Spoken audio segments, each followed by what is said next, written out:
사도행전 11장 19절, 사도행전 11장 19절 말씀입니다.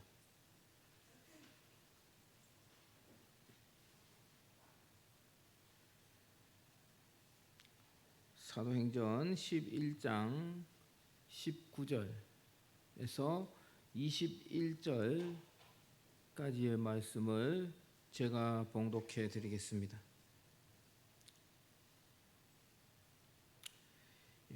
제가 봉독합니다. 그때에 스데반의 일로 일어난 환란으로 말미암아 흩어진 자들이 베니게와 구브로와 안디옥까지 이르러 유대인에게만 말씀을 전하는데, 그 중에 구브로와 구레네 몇 사람이 안디옥에 이르러 헬라인에게도 말하여 주 예수를 전파하니 주의 손이 그들과 함께 하심에 수많은 사람들이 믿고 주께 돌아오더라. 아멘. 오늘은 우리 인도네시아에서 선교하시는 우리 윤상혁 선교사님께서 말씀을 전해 주실 것입니다. 우리 윤상혁 선교사님 나오실 때 우리 박수로 환영해 주시고, 또 우리 사모님도 또 뒤에 오셨는데, 우리 사모님도 한번 좀 인사를 좀 부탁드리겠습니다. 박수로 환영해 주시기 바랍니다.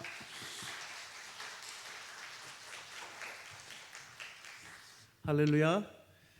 인도네시아에 사역하는 윤상혁 선교사입니다. 오늘 오전 2부, 3부 말씀을 전했고, 또 오늘 이 오후에 우리 청년들 우리 4부 예배에서 여러분들 만나게 돼서 너무나 반갑고 기쁘게 생각합니다.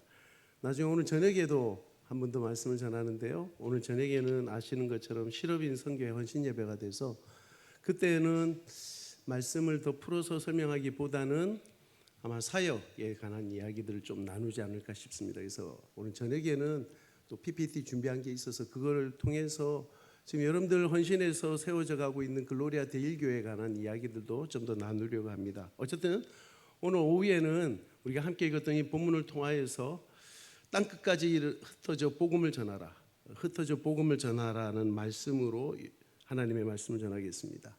그럼 과거 대한민국 초대 대통령이 있었죠. 지금 최근에 이제 대통령이 새로 바뀌었다, 그렇죠? 초대 대통령 이름 혹시 아십니까? 이승만. 여러분들 아시네요, 그렇죠? 그 이승만 대통령이 재임 시절에 했던 말이 있는데요, 혹시 여러분들 들어보셨는지 모르겠습니다. 흩어지면 죽고 뭉치면 산다. 다른 말로는 뭉치면 살고 흩어지면 죽는다라는 말을 남겼습니다.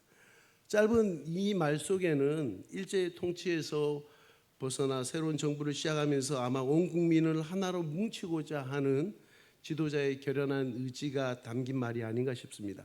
그러나 개인적으로 이 말, 뭉치면 살고 흩어지면 죽는다라는 말을 좀 곱씹어 생각해 보면 이 말은 절반은 맞는 것 같은데 또 절반은 좀 부족한 것 같아요. 무슨 말이냐면, 우리의 삶과 역사 속에는 사실 뭉쳐야 할 때가 있지만 또한 흩어져야 될 때도 있다라는 것입니다. 이승만 대통령은 뭉치면 삶이고 흩어지면 죽는다라고 말을 했지만, 실제로 우리의 삶, 특별히 교회 안에서의 우리의 공동체의 삶은 뭉쳐야 될 때도 있지만 또 반대로 흩어져야 할 때도 있다라는 것입니다. 그 말은 실제로 우리가 뭉쳐야 될 때 뭉치지 않으면 어떻게 될까요? 그 공동체는 힘이 없는, 말 그대로 나약하기 그지없는 공동체가 되고요, 또한 위기를 맞게 될 뿐만 아니라 어려움을 겪게 되죠. 하지만 흩어져야 할 때에도 흩어지지 않고 그저 모여있기만 하면, 그래서 두려워하고 있기만 하면은 누추하고 어리석은, 한마디로 나약하기 그지없는 공동체가 된다라는 것입니다. 뭉쳐야 될 때는 뭉치고 흩어져야 될 때는 흩어져야 된다라는 말입니다. 그래서 교회를 얘기할 때 흩어지는 교회와 모이는 교회라고 얘기를 하기도 합니다. 여러분, 그렇다면 그리스도인은 언제 모이고 언제 흩어져야 할까요?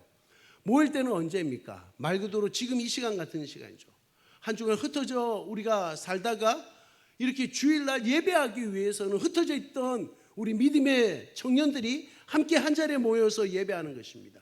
물론 요즘은 온라인으로 예배하는 경우도 있죠. 물론 맞습니다. 하나님은 어느 곳에나 계시는 분이십니다. 사실 우리가 모든 형편이 다 한 자리에 오프라인 속에서 우리가 같은 자리에서 예배를 드리는 것이 점점 쉽지 않은 시대 가운데 살고는 있지만, 그리고 그 하나님은 언어와 문화와 환경과 처지를 뛰어넘는 하나님이시고 그런 가운데 드려지는 모든 예배를 받으시지만, 그러나 교회 공동체로 부름받은 우리들은 모여야 할 때 모이는 것입니다. 그 말은 무슨 말이냐면 예배할 때 모인다는 거예요. 그리고 또 한 번 우리가 함께 훈련받을 때는 모여야 하는 거죠. 훈련받고 예배할 때는 모이는 공동체로, 모이는 교회로 존재해야 된다면, 흩어져야 하는 공동체, 흩어져야 하는 교회는 언제입니까?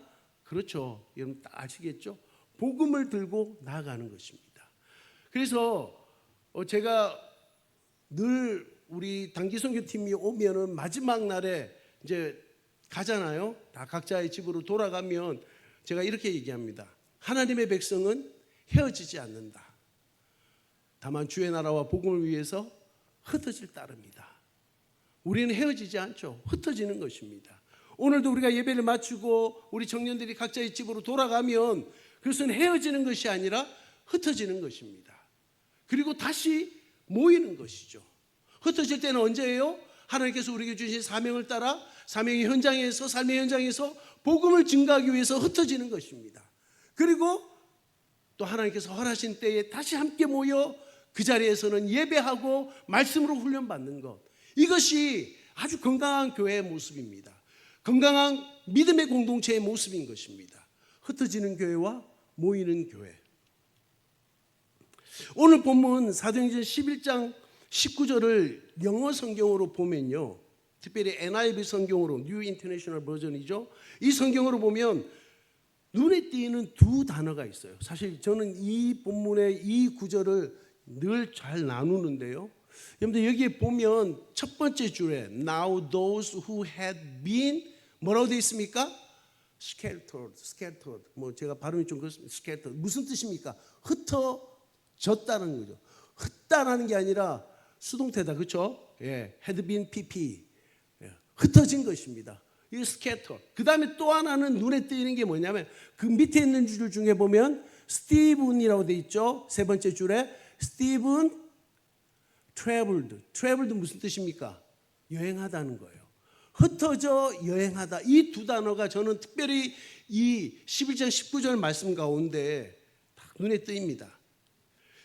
그런 의미에서 그리스도인을 설명하라면 여러분들 그리스도인은 어떤 사람일까요? 저는 오늘 이 11장 19절 말씀을 통해서 그리스도인은 한마디로 흩어져 여행하는 사람이다 라고 저는 그렇게 정의를 내립니다. 뭐라고요? 흩어져 여행하는 사람. 그러면 무엇을 위해 여행을 합니까? 20절 본문의 말씀이 정답입니다. 우리 20절 말씀도 같이 한번 볼까요? 자, 19절에서는 흩어진다는 말이 있었고 여행한다는 말이 있었죠. 예. 그리고 20절에 보면은 그 이유가 이렇게 설명되고 있습니다. 20절에 보면은 주 예수를 전파하니. 왜 이들이 흩어져 여행을 합니까? 주 예수를 전파하기 위해서인 것입니다. 그리고 21절은 그 결과를 우리에게 보여주고 있는데 21절 같이 한번 읽어볼까요? 주의 손이 그들과 함께 하심에 수많은 사람들이 믿고 주께 돌아오더라. 자, 이해가 되십니까? 19절, 20절, 21절. 19절은 그리스도인들이 누구인지를 설명합니다. 뭐라고요? 흩어져 여행하는 사람들. 무엇을 위해서요? 20절에서 설명합니다. 주 예수를 전파하기 위해서. 그랬더니 어떤 결과가 있습니까? 21절에 수많은 사람들이 믿고 주께 돌아오더라. 그렇다면 우리가 함께 읽었던 이 19절, 20절, 21절을 전체로 통틀어서 그리스도인이 어떤 사람인지를 설명해 낸다면 저는 이렇게 설명할 수 있을 것 같아요. 그리스도인이란 주 예수를 전파하기 위해 흩어져 여행하며 그 결과 수많은 사람들이 주 예수를 믿고 주께 돌아오는 것을 보는 사람들이다. 이렇게 정리해 볼 수가 있을 것 같아요. 저와 여러분들 우리가 그리스도인들이잖아요. 예? 우리 그리스도인들을 뭐라고 정리할 수 있다고요? 오늘 우리가 함께 읽었던 사도행전 11장 19절에서 21절은 그렇게 설명하고 있는 것입니다. 우리들은 흩어져 여행하며 무엇을 위해서? 주 예수를 전파하기 위해서. 그래서 어떻게 됐어요? 수많은 사람들이 주님께로 돌아오는 것, 그것을 보는 사람들이라는 것입니다. 오늘 우리가 함께 드렸던 찬양 가운데도 내 삶의 이유라. 제가 가사 음이 좀 틀립니까? 저 그 찬양 잘 모르지만 그 가사가 눈에 확 띄었어요. 내 삶의 이유, 우리의 존재의 가치, 그게 뭐예요? 흩어져 복음을 전하는 사람들입니다. 흩어져 여행하는 사람들입니다. 흩어져 여행하는 것을 두려워하지 말라라고 말씀하고 있는 것이죠. 이것이 오늘도 우리를 향하여 생명의 빛을 잃고 죽음의 고통 아래 신음하는 그들을 구하라 하시는 주님의 살아계신 음성, 간절한 부탁이요 명령인 것입니다. 아직도 그리스도를 들어보지 못한 사람이 있다면 그 한 사람까지, 아직도 그리스도를 들어보지 못한 나라가 있다면 그 나라까지, 그 한 영혼, 그 한 사람, 그 한 지역, 그 땅을 향하여 나아가는 자들, 그것이 바로 저와 여러분 우리 그리스도인들이라고 말을 하고 있는 것입니다. 유명한 미국의 전도자였던 무디, 아마 여러분들 들어보셨을 거예요. 무디가 이런 말을 했습니다. 전도함으로써 이 악한 세상을 변화시킬 수 있는가라는 질문에 대해서 하나님은 나에게 전 세계를 개혁하라고 하지 않으셨다. 세상은 마치 도무지 구할 수 없는 난파선과 같다. 그렇지만 하나님께서 주신 구명대를 가지고 가능한 많은 사람들을 그 배로 구해야 한다라고 말을 했습니다. 우리가 전 세상을 다 기억하거나 우리가 전 세상을 다 구원할 수 없습니다. 그러나 하나님께서 우리에게 맡기신 것은 한 사람이라도 더 그들을 찾아가서, 세상은 마치 난파선과 같은데 그 난파선에 빠진 사람들, 그래서 바다에 빠진 그 사람들을 한 사람을 더 구명대로 데리고 와서 살려야 된다라고, 이것이 우리의 사명이다라고 말을 하고 있습니다. 그러니 무디 전도자의 말대로 그리스도는 어디에서나 사회악을 제거하기 위해 애써야 하지만 무엇보다도 가장 중요한 과제, 이 소중한 일이라는 것은 할 수 있는 대로 모든 사람을 구원하는 데 있는 것입니다. 그렇다면 이토록 중요한 과제, 소중한 일의 가치는 어디에 있을까요? 2000년 전에 예수님께서 우리를 위해 안전한 삶을 사셨고 우리의 죄값을 대신해서 십자가에 죽으시고 부활하셔서 우리에게는 천국을 선물로 주셨습니다. 아멘입니까? 사도행전 1장에 보면 부활하신 이 예수님이 하늘로 승천하시면서 제자들에게 하신 말씀이 있어요. 그게 뭐냐면 약속하신 성령을 기다리라는 거예요. 오늘이 성령 강림 주일입니다. 교회의 역으로 따지면, 교회 달력으로 보면 성령 강림 주일인데요, 성령 강림 주일은 다른 말로는 오순절이라고 얘기합니다. 오순이라고 말해요. 여러분도 한번 들어보셨을 거예요. 오순절. 근데 이 오순절의 오순이 무슨 말? 한자인데 오는 5을 얘기하고요, 수는 열을 얘기합니다. 그러면 5 곱하기 10은 얼마예요? 50이죠. 그래서 이 50이 언제냐면 예수님이 부활하신 뒤 50일이 지난 그날, 이날에 성령이 내리셨는데 사도행전 1장에 보면 이 오순절날 뭘 했냐면 예수님의 제자들, 예수님이 죽으시고 다시 부활하셔서 승천하시면서 제자들에게 뭐라고 말씀하면 너희들은 함께 모여서 성령을 기다리라고 하셨는데, 이 말씀을 기억했던 제자들이 함께 한 자리에 모여서 성령이 오시기를 기다리고 있었어요. 그 마가의 다락방에서 함께 기도하고 있을 때 그들이 기다렸던 성령이 오신 것입니다. 성령이 오셨네, 성령이 오셨네, 이 찬양을 드린 것처럼 성령이 오신 거예요. 그 오순절날 성령 강림주일이, 성령 강림주일은 우리 한국교회, 우리 대일교회만 지키는 것이 아니라 전 세계의 교회가 이날을 성령 강림주일로 지킵니다. 인도네시아 교회에서도 오늘, 그래서 저희 목사님들, 저와 함께 동행하는 목사님들이 카톡을 보냈어요. 인도네시아 카톡, 웨아라고 얘기해요. 왓츠업, 이걸 보냈어요. 거기 보면 슬라맛 하리 펜타코스타 무슨 말일까요? 오순절이죠. 성령이 오신 날을 기념한다라는 것입니다. 여러분, 어쨌든지 간에 이렇게 사도행전 1장에서 부활하신 예수님이 하늘에 승천하시면서 약속하신 성령을 기다리라고 제자들에게 말씀하셨고, 그 성령이 너에게 임하시면 너희가 권능을 받고 예루살렘과 유대와 사마리아와 땅끝까지 이르러 예수님의 증인, 복음의 증인이 될 것이다라고 말씀하셨습니다. 그리고 사도행전 2장에는 이 약속의 성취, 약속하신 성령이 그들에게 임하시는 일이 일어난 것입니다. 자, 예수님이 지금 역사적으로 보는 것입니다. 그 전에 예수님 십자가에 죽으셨고 부활하셨어요. 그 부활하신 예수님께서 하늘에 오르시면서 제자들에게 약속하신 성령을 기다리라고 하였고, 그것이 50일이 지났어요. 오순절입니다. 바로 오늘이죠. 이날을 기념해서 함께 모여 제자들이 마가의 다락방에서 기다리는 가운데 성령이 내리는데, 그것이 사도행전 2장인 것입니다. 사도행 1장에서는 예수님의 말씀을 기다렸던, 믿었던 제자들이 모여 있다면, 사도행전 2장에서는 그 약속하신 성령이 제자들에게 임하시는 장면이 나타나는데요. 그것에 대해서 성경은 뭘 얘기하고 있냐면, 제자들이 오순절날 다 같이 한 곳에 모였을 때 호련히 하늘로부터 급하고 강한 바람 같은 소리가 있어 저희 앉은 온 집이 가득하여 불에 혀 같은 것이 갈라지는 것이 저에게 보여 각 사람 위에 임하게 되었다라고 말씀하고 있습니다. 한번 볼까요? 사도행전 2장을 한번 봅시다. 자, 사도행전 1장은 여러분들이 설명을 들었으니까 이해가시고, 사도행전 2장 1절에 한번 보세요. 1절, 2절, 3절, 4절입니다. 한번 읽어볼까요? 준비 시작. 오순절 날이 이미 이름에 그들이 다 같이 한 곳에 모였더니 호련히 하늘로부터 급하고 강한 바람 같은 소리가 있어 그들이 앉은 온 집에 가득하며 마치 불의 혀같이 갈라지는 것들이 그들에게 보여 각 사람 위에 하나씩 임하여 있더니 그들이 다 성령의 충만함을 받고 성령이 말하게 하심을 따라 다른 언어들로 말하기를 시작하니라. 여러분들이 잘 따라오고 계시죠? 사도행전 1장과 2장의 진행이 그렇게 되고 있는 거예요.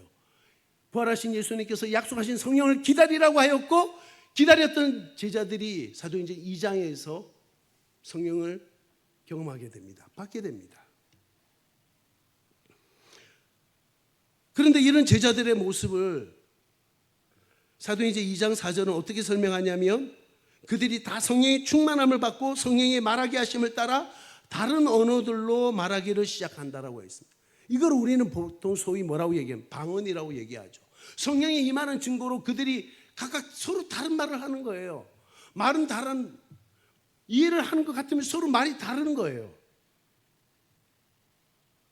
그러나 더욱 놀라운 것은 성령 충만한 모습이 그저 단지 다른 언어로 말하는 것, 소위 말해서 방언으로만 말하는 것, 그것으로 나타난 것이 아니었다라는 거예요. 성령의 충만함을 받은 이 제자들, 기다렸던 성령이 그들에게 임할 때에 그들에게 어떤 변화들이 일어났냐면 2장 42절에서 47절입니다. 2장 42절, 40절 쭉 살펴보면 이 성령의 충만을 받은 이 제자들이 사도의 가르침을 받았고 서로 교제하고 떡을 떼며 기도에 힘썼다고 말합니다. 뿐만 아니라 사도들로 말미암아 사도들은 기적과 표적이 많이 나타났고 믿는 사람들은 모든 물건을 통용했대요. 통용이 무슨 말입니까? 내게 아니라 서로 나누어 썼다라는 거예요. 자신의 재산과 소유를 팔아 다른 사람들의 필요를 따라 나누어 줬다는 거예요. 그게 언제요? 성령이 제자들에게 임할 때. 참으로 놀랍지 않습니까? 여러분, 우리 2장 46절, 47절만 같이 한번 읽어볼까요? 2장 46절, 47절입니다. 같이 한번 읽어보겠습니다. 준비 시작. 날마다 마음을 같이하여 성전에 모이기를 힘쓰며 집에서 떡을 떼며 기쁨과 순전한 마음으로 음식을 먹고 하나님을 찬미하며 온 백성에게 칭송을 받으니 주께서 구원받는 사람을 날마다 더하게 하시니라. 아멘. 한마디로 그들은 날마다 어떤 삶을 살았다는 거예요. 기쁨과 감사가 넘쳤다라는, 그들의 삶에는 기쁨과 감사가 넘쳤다는 거예요. 왜요? 어느 누구도 자신이 가지고 있는 것을 자신의 것이라고 숨기는 사람이 없다라는 거예요. 서로에게 필요를 보고, 아, 이 자매가 지금 필요한 것이 이거구나 하면 집에 살펴보고 있으면 그걸 나눠주는 것입니다. 아니면은 이런 플로링이라는 말이 있잖아요. 서로 나누는 거예요. 제가 예전에 알았던 한 공동체에 그런 모임들이 있었어요. 그냥 날을 정해요. 한 달에 한 번, 일주일에 한 번 날을 정해서 그 공동체가 같이 기도하면서 그냥 물건을 가져오는 거예요. 그리고 자신이 기도하면서 이 물건을 누구에게 주고 싶다라는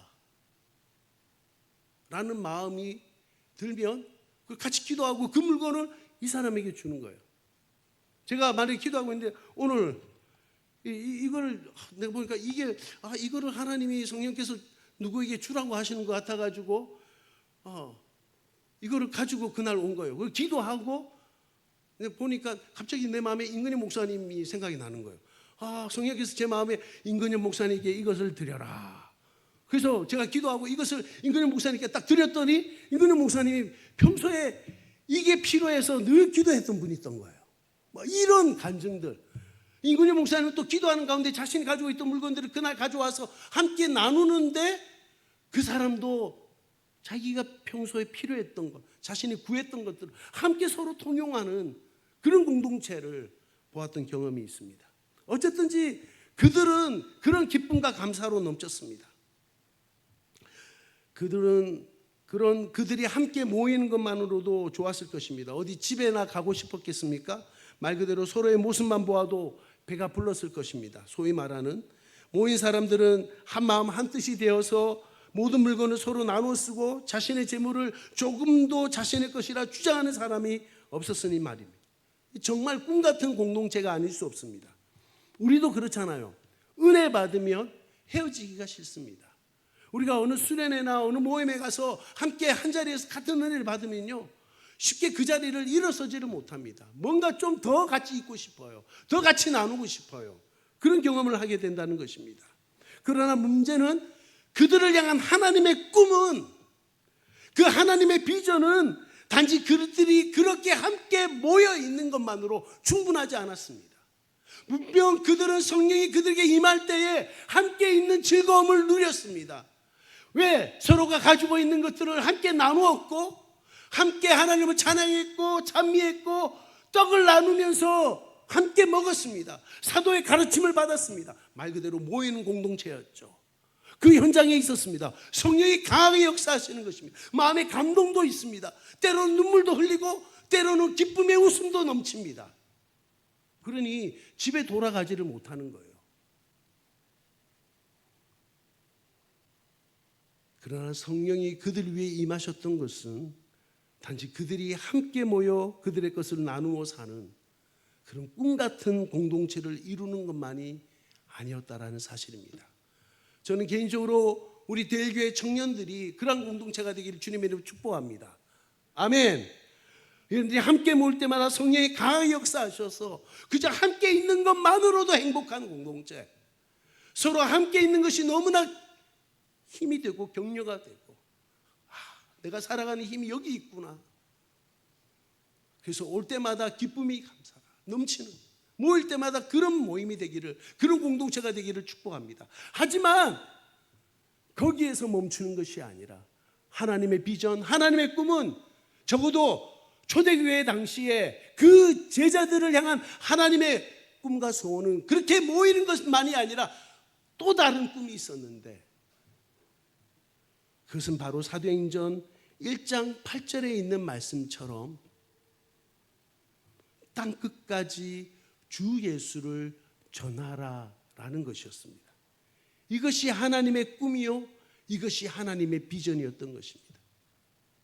여러분, 저는 우리 대일교회 청년들이, 대일교회가 그러고 대일교회 청년들이 이 하나님의 꿈에 동참하는 청년들, 하나님의 꿈에 동참하는 교회가 되길 주님의 이름으로 축원합니다.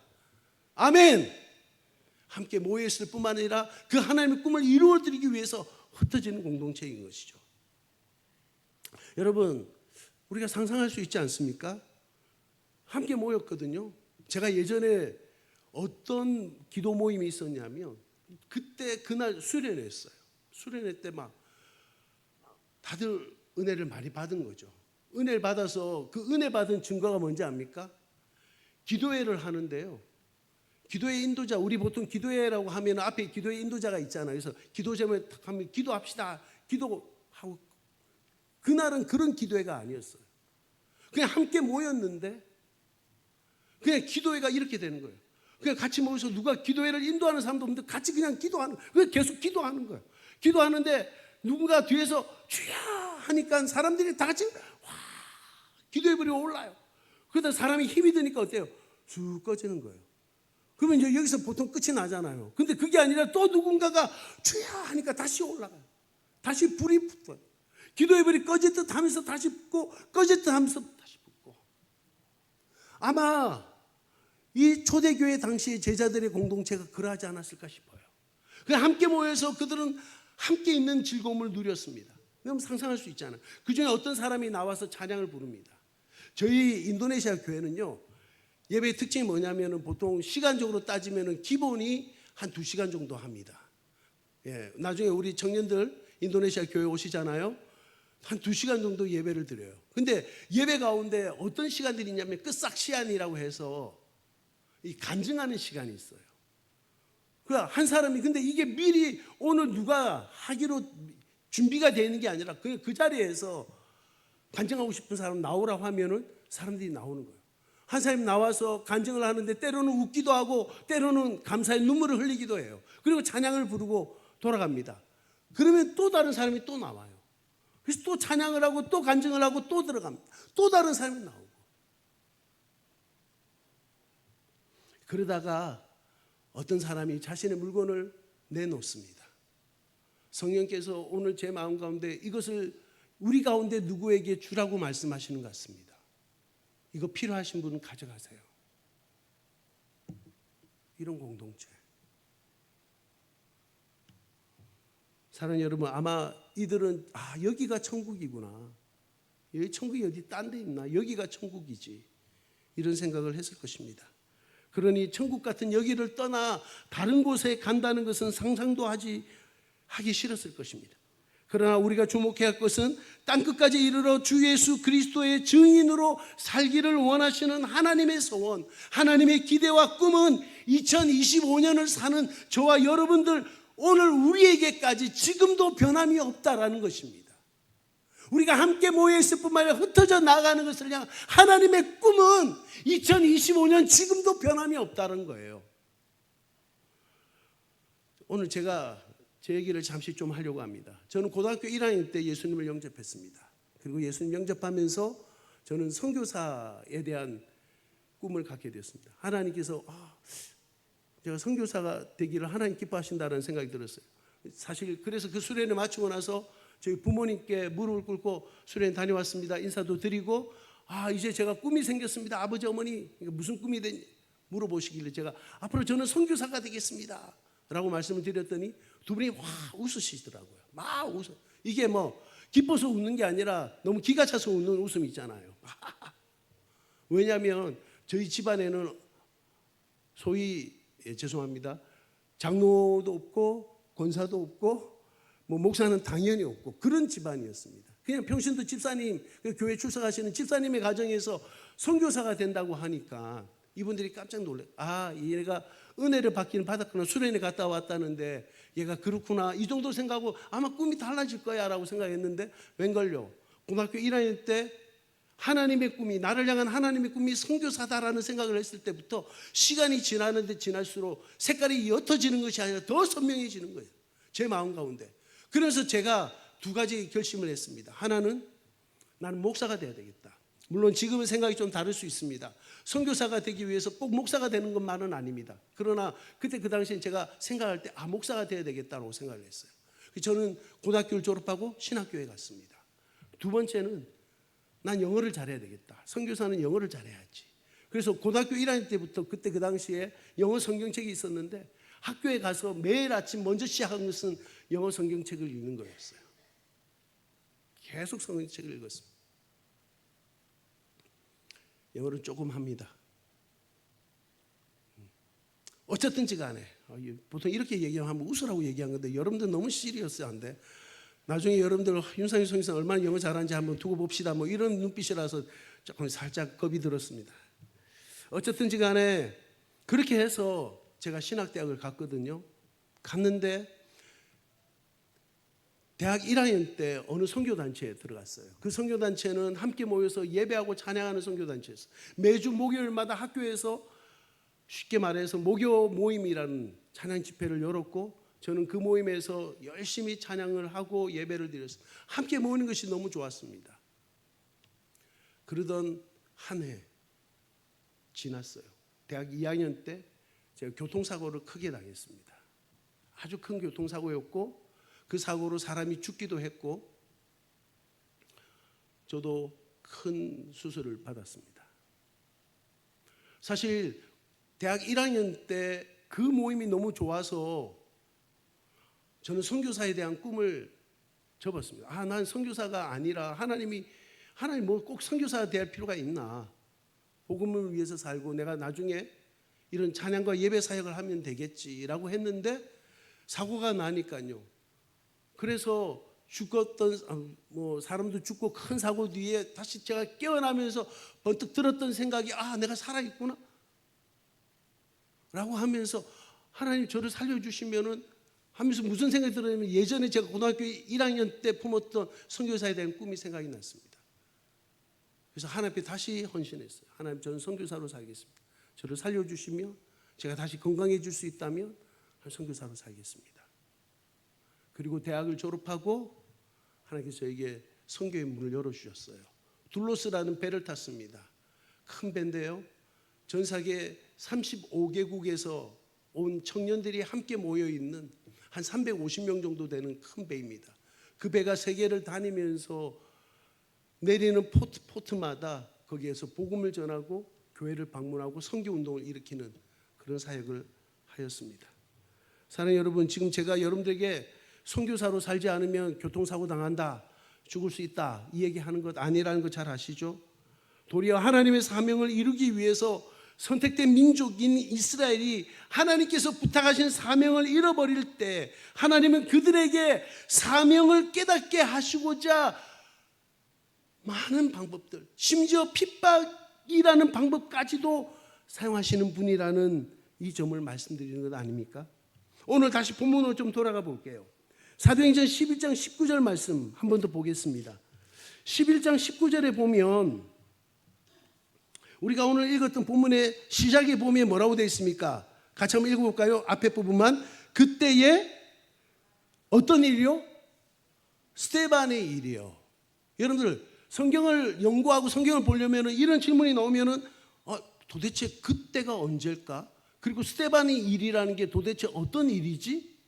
한번 우리가 생각해 보게 되잖아요. 그럼 여기에 그때 스데반의 일이라는 것은 언제입니까? 이게 사도행전 7장에 나와요. 사도행전 7장 끝에 보면 같이 한번 또 사도행전 7장으로 넘어가 보세요. 7장 끝에 보면은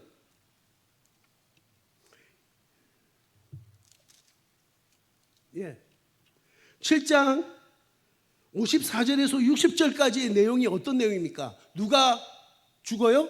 스데반이 돌에 맞아 죽는 장면이 나와요.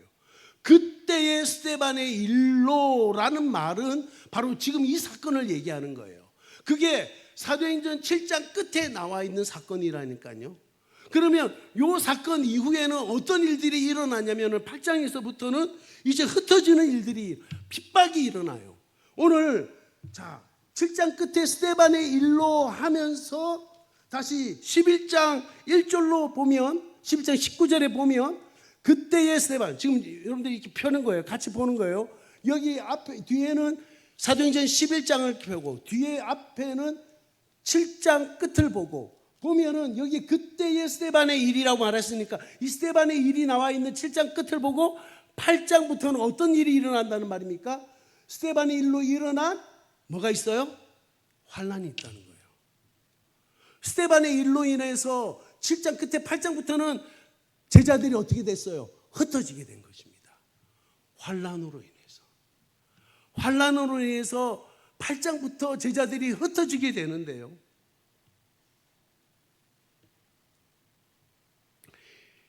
이들이 사도 외에는 다 유대와 사마리아와 모든 땅으로 흩어지게 되는 것을 보게 됩니다.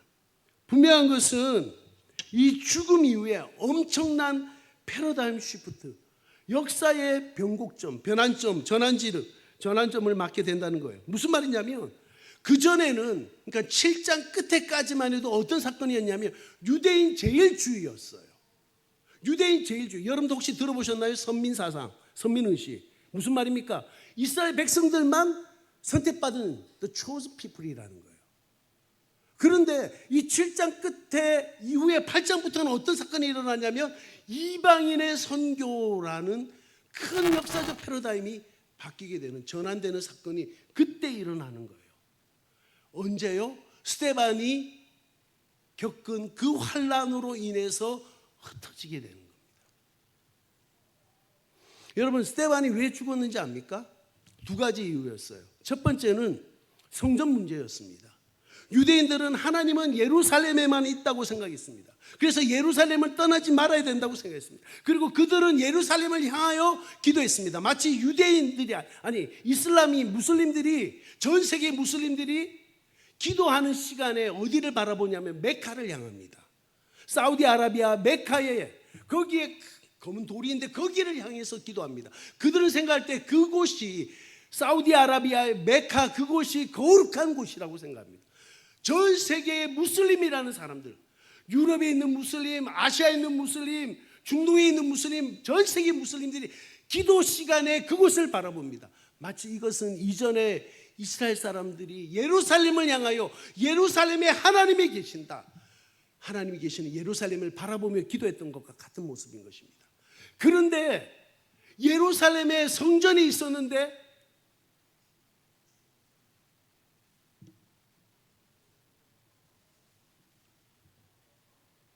스데반은 뭐라고 말을 했냐면 이 하나님이 예루살렘에 있는 성전에만 계시는 분이 아니다라고 말을 한 것입니다. 이전까지 유대인들은 자신들이 믿고 생각하기에는 하나님이 예루살렘에 있기에 우리도 예루살렘만을 향해야 된다고 얘기했는데, 이 스데반의 일로 인해서 스데반이 뭐라고 했어? 하나님은 성전에만 계시는 분이 아니다라고 말을 하니까 유대인들이 화가 나서 이 사람을 죽인 것입니다. 두 번째는 율법의 문제였습니다. 유대인들은 율법을 통해서 구원을 받는다고 생각했어요. 그런데 스데반은 뭐라고 했냐면 구원은 율법으로 받는 것이 아니라 믿음으로 받는다고 했어요. 그러니 이 유대인들이 생각하고 있던 그 믿음 신앙의 근거가 완전히 무너진 거예요. 누구로 인해서? 스데반으로 인해서. 그런데 이 일이 7장 끝에 나와 있다면 8장부터는 비록 이 제자들이, 자 여러분들 이게 지금 역사적으로 계속 흘러가는 거예요. 예수님이 죽으셨어요. 부활하셨어요. 그리고 말씀하십니다. 성령을 기다리라. 그게 사도행전 1장이었어요. 그리고 사도행전 2장에서 성령이 그들에게 임했어요. 그들 가운데 성령이 임하니까 너무 좋은 거예요. 함께 있었어요. 그러다가 7장 끝에 와서 어떤 사건이 일어나요? 스데반이 죽는 것입니다. 왜 죽었을까요? 왜 핍박이 일어났을까요? 하나님의 꿈은 1장에 있던 하나님의 꿈, 어떤 꿈이에요? 1장 8절 말씀, 오직 성령이 너에게 임하시면 너희가 권능을 받고 땅 끝까지 이르러 내 증인이 될 거야 라고 말씀하신, 그것을 기억하지 못했던 이스라엘 백성들이 1장 8절 끝으로 하면 어떻게 돼요? 8장 1절이 되죠. 8장 1절에 환난을 겪고 흩어지게 되는 거예요. 하나님의 비전, 하나님의 꿈은 모이는 데만 있는 것이 아니라 흩어지는 공동체에 있다는 거예요. 결국 흩어지는 거예요. 그래서 8장, 9장, 10장에 아주 놀라운 사건들이 일어나는데요. 자, 7장 끝에는 스데반이 죽었죠. 그 환난을 겪고 나서 8장에는 누가 나오냐면 사마리아 전도가 있습니다. 에티오피아, 아프리카 내시가 회심을 해요. 9장에는 어떤 사건이 일어나냐면 사울이라는 사람, 우리가 아는 바울이 회심을 하게 돼요. 그게 8장, 9장, 10장에 또 누가 있냐면 고넬료라는 사람이 회심을 해요. 다시 8장에는 누가 있다고요? 8장에는 에티오피아, 거기가 대륙으로 따지면 어디입니까? 에티오피아는 아프리카죠. 아프리카 에티오피아 내시가 회심을 하게 되고요. 그게 8장입니다. 9장에는 누가요? 9장에는 사울, 바울입니다. 그 사람은 아시아 사람이에요. 아시아 사람이 회심을 해요. 그리고 8장, 9장, 10장에는 누가요? 고넬료라는 사람. 고넬료는 어떤 사람이? 이탈리아의 백부장이에요. 이탈리아가 어디 있습니까? 유럽입니다. 여러분들 지금 계속 잘 따라오고 있는 거죠. 예? 지금 7장 끝에 스데반의 일로 일어난 환난으로 인해서 사람들이 흩어지는데 이 흩어진 제자들이 어떤 이는 아시아로, 어떤 일은 아프리카로, 어떤 일은 유럽으로 가는 것입니다. 그래서 8장, 9장, 10장에 이 사건들이 일어나는 거예요. 할렐루야. 놀라운 것은, 더 놀라운 8장의 이 사마리아, 에티오피아 내시가 회심을 할 때에 하나님이 쓰신 사람이 누구냐면 빌립이라는 사람이었어요. 빌립은 우리가 아는 것처럼 집사입니다. 빌립 집사 많이 들어봤을 거예요. 그리고 9장에 사울의 회심에는 누가 쓰임을 받냐면 아나니아라는 사람이 있어요. 근데 그 사람은 평신도라고 얘기합니다. 그 다음에 10장에서 고넬료가 회심을 합니다. 그 고넬료의 회심에는 누가 쓰임을 받는지 아십니까? 베드로가 등장을 합니다. 베드로는 누구예요? 사도입니다. 지금으로 따지면 목사, 선교사, 장로, 중직자, 뭘 얘기하는지 아시겠습니까? 지금 잘 따라오고 계시는 거죠? 8장, 9장, 10장에서 이 사건들이 일어나고 있는 거예요. 아프리카, 아시아, 유럽 사람들이 예수를 믿고 회심하게 되는 것입니다. 할렐루야. 근데 이 놀라운 사건에 하나님이 쓰시는 사람들이 있어요. 집사도 쓰시고, 예, 평신도도 쓰시고, 목사도 쓰시는 거예요. 하나님의 꿈이 이렇게 이루어져. 근데 여러분, 사실 여기에 대륙으로 따지면 대륙 하나가 빠진 것 같아요. 어디입니까? 아메리카는 왜 없었을까? 그때 그 당시에 사도행전 1장 8절에 성령이 임하셨을 때 땅 끝까지 이르러 내 증인이 되라. 그때 그 당시에 제자들이 생각했던 땅 끝은 어디였을까요? 바로 아시아, 유럽, 아프리카. 이스라엘이 있는 그 근방. 제가 이집트에서 사역을 했었는데요. 이집트를 뭐라고 얘기하냐면 아시아와 아프리카와 유럽의 관문이라고 얘기를 해요. 어딘지 아시죠? 아프리카 맨 끝에 있는, 여러분들 보시기에 오른쪽 끝에 있는, 위에 있는 거기가 이집트예요. 그리고 이집트에서 이스라엘은 육로로 갈 수 있어요. 이들이 생각할 때 땅 끝은 아시아와 유럽과 아프리카라고 생각했는데 8장, 9장, 10장에서 이 사람들이 회심을 하게 되고 그 회심의 역사에 하나님이 사용하신 사람들이 집사, 평신도, 목사였다라는 것입니다. 복음 전도는 누가 나가야 합니까? 목사, 장로, 선교사만 나가야 되는 걸까요? 아니죠. 집사, 평신도, 목사, 장로, 선교사 모든 그리스도인들이 해야 하는 것입니다. 이전에는 대부분 목사들이 선교사로 나갔던 시대가 있었습니다. 물론 지금도 목사, 선교사들이 필요하지만 앞으로는 더 많은 평신도들, 더 많은 전문인들이 하나님의 뜻을 따라 나가야 하는 줄 믿습니다. 단기 선교팀들이 저희에 있는 지역에 옵니다. 이번에 우리 대일교회 청년들도 저희가 사역하는 사역지에 오게 될 것입니다. 단기 선교팀들이 와서 느끼고 배우는 것 중에 하나가 이것입니다. 선교는 선교사만 하는 것이 아니라는 거예요. 물론 아무나 하는 것은 아니지만 누구나 할 수 있는 게 선교라는 거예요. 하나님은 오디너리 피플을 통하여서 엑스트라 오디너리 일을 이루시는 분이 하나님이시라는 거예요. 할렐루야. 저와 여러분들처럼 아주 오디너리한 피플, 아주 평범한 사람들을 통하여 하나님이 크고 놀라운 역사, 어떤 역사예요? 구원의 역사를 이루어 가신다라는 것입니다. 이게 선교예요. 사랑하는 여러분, 1866년 제너럴 셔먼호를 타고 대동강에서 순교한 토마스 선교사 이후 미국, 호주, 영국에서 선교사들이 복음의 동토와 같은 조선을 위해 찾아왔습니다. 그리고 이제 오늘도 전 세계에 흩어져 복음을 전하는 한국인 선교사가 2023년만 174개국 2만 3천 명이 넘습니다. 저희 고신총회 세계 선교회에도 선교사님이 있는 저희 KPM에도 현재 57개국 493명의 선교사들이 멈출 수도 없고 멈춰서도 안 되는 이 선교 사명을 감당하고 있습니다. 사랑하는 여러분, 이 시간 여러분들께 간절한 마음으로 부탁드립니다. 선교사들을 위해서 기도하는 것을 멈추지 말아주세요. 제가 교회를 갈 때마다 어느 교회든지 늘 부탁하는 첫 번째는 선교사들을 위해서 기도하는 것을 멈추지 말아달라는 거예요. 어쩌면 여러분들이 이름도 잘 모르고 얼굴도 낯선, 아마 여러분들 제가 오늘 하루 종일 이렇게 다녀도 제가 오늘 이렇게 섰으니까 여러분들이 저를 아시지만 그냥 다니면 저분이 누굴까 별로 잘 모를 거예요. 선교사인지도 모를 수 있다라는 거예요. 아마 여러분들이 지금 우리 대교에서 후원하는 선교사들이 여럿 있는데 그분들이 어떤 분인지 어떤 생김새를 갖고 있는지 키는 어느 정도 잘 모를 수 있어요. 하지만 그런 선교사들이라 할지라도 기도하는 것을 포기하지 말아주세요. 왜냐하면 여러분들이 기도할 때 죽어가는 선교사들이 살아납니다. 깨어져가는 선교사들의 가정이 회복됩니다.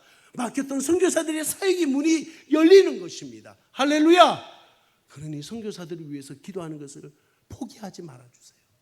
두 번째는 선교사들을 위해서 후원하는 것, 물질로 동력하는 것을 멈추지 말아주세요. 여러분들이 보내고 여러분들이 드리는 이 선교 헌금이 선교제의 영혼들을 살리는 귀한 밑거름이 되는 것입니다. 그리고 마지막 여러분들 저의 사역의 현장인 인도네시아에 와주세요. 제가 너무 감사한 것은 이번 8월에 우리 대일교회 청년들, 7월에는 우리 실업인 선교회에서 저희 있는 사역지에 오시게 됩니다. 여러분들 아시는 것처럼 그곳에 글로리아 대일교회, 우리 대일교회 성도님들, 나이 많으신 어르신부터 해서 어린 자녀들까지 온 성도들이 마음을 모아서 헌금을 했고 건축 헌금으로 모아진 그 땅에 그곳에 이 헌금이 예배당 건축으로 지금 세워져 가고 있습니다. 여러분들이 드리는 헌금이 벽돌 하나가 되어서 하나씩 쌓여져 가고 있는 것, 여러분들 오시면은 직접 보시게 될 것입니다. 뿐만 아니라 이번에 여러분들이 오시면은 그냥 보고만 있는 것이 아니라 여러분들이 물질만 드린 것이 아니라 땀도 흘리게 될 것입니다. 함께 아마 여러분들이 오는 그쯤 되면은 건축은 거의 마무리가 될 거예요. 하지만 마지막 피니싱하는 작업들은 여러분들이 함께해서 페인트도 칠하고 또 함께 교회를 세워가는 그런 일들을 여러분들이 하게 될 것입니다. 뿐만 아니라 지금 여러분들이 오기를 우리 글로리아 대일교회 현지인 성도들이 엄청 기다리고 있어요. 그래서 하루는 현지인들 가정에 홈스테이를 하면서 현지인들 집에 여러분들이 묵게 될 것입니다. 나 말을 잘 못하는, 아무 걱정할 필요 없습니다. 우리에게는 손과 발이 있어요. 그리고 우리에게는 어플이 있죠.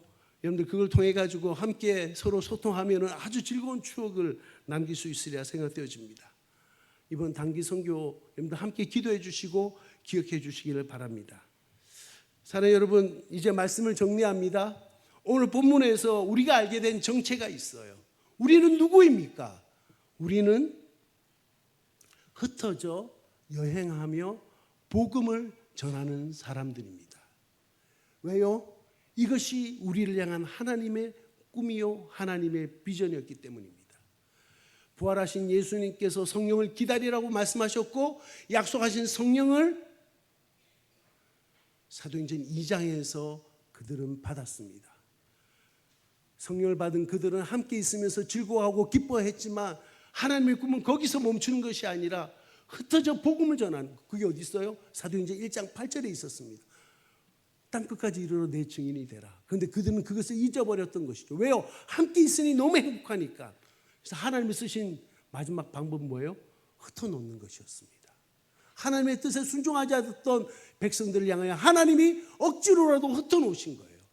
스데반의 순교의 장면, 사도행전 7장 마지막 8장에서 그 흩어진 자들이 유럽으로, 아시아로, 아프리카로 가게 되었고 거기서 복음을 전하고 그 가운데 사람들이 회심하는 예수를 믿게 되는 역사가 있게 되었다. 이것이 오늘 전체의 스토리인 것입니다. 오늘 이 말씀을 우리 사랑하는 대일교회 청년들도 잘 기억해서 우리의 삶에 함께 하나님의 말씀을 이루어지기를 소원합니다. 유대와 사마리아와 땅끝까지 흩어져 복음을 전하라. 기억하세요. 이것이야말로 우리 모두의 본질적 아이덴티티고 우리에게 맡기신 하나님의 대사명입니다. 함께 한번 저를 따라서 한번 외쳐주세요. 한번 같이 하면 좋겠습니다. 제 마음에 우리 청년들과 이거 꼭 하고 싶었어요. 자, 주먹을 한번 쥐고 한번 저를 한번 따라 했어요. 열방을 다 같이 열방을 다시 한번 더 열방을 내게 주옵소서. 열방을 내게 주옵소서. 열방을 내게 주옵소서. 아멘. 우리 좌우로 한번 인사할 때 뭐라고 하냐면 좌우로 인사할 때 서로 얼굴을 보면서 열방에서 만납시다. 같이 한번 인사합시다. 열방에서 만납시다. 열방에서 만납시다. 아멘. 열방에서 만납시다. 오늘은 우리 이곳 대교회 대구에서 만나지만 다음에 우리 만날 때는 열방에서 만납시다. 할렐루야. 그런 여러분들 되시길 주님의